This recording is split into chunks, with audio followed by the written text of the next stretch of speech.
sa isang malayang talakayan.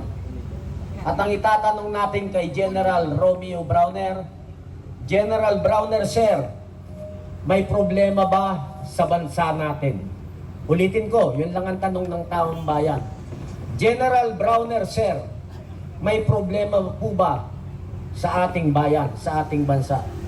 Kapag sinabi niyang wala tayong problema, aalis na tayo rito. Pero alam ko, sasabihin niya sa atin, marami tayong problemang kinakaharap. At kapag sinabi niya yon, kaya tayo nandito para makipagtulungan sa kanila sa paanong paraan. Maraming gustong isigaw ang ating mga kasundaluhan. Maraming gustong isigaw ang ating mga kapatid na kapulisan. Pero hindi nila maisigaw dahil sila ay nasa kanila pang mga tungkulin, mga active pa sila.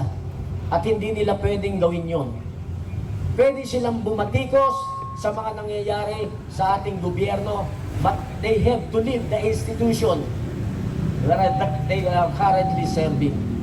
So yan po ang ating panuntunan sa mga active na nasa service na ating mga kapulisan at kasundaluhan. So nandito po tayo para kausapin siya ng direkta.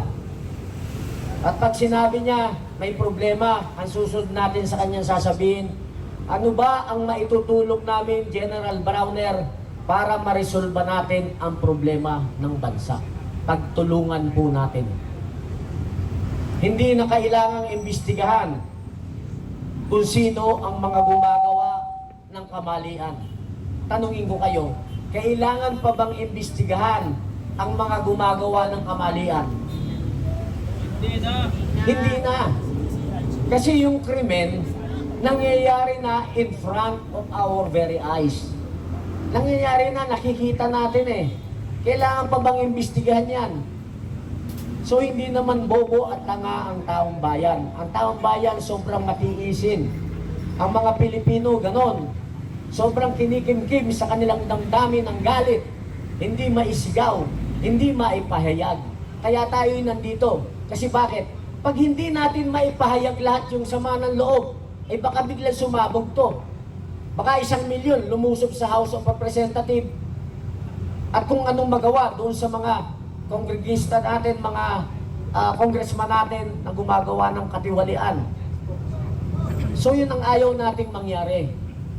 Yung galit na kinikimkim, tinatago ng milyong-milyong kababayan natin, sumambulat bigla.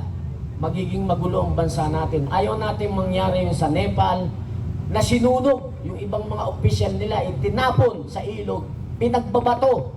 Ganun rin sa Indonesia. We are better than them. Kaya tayo ay nandito at nagpupuyat.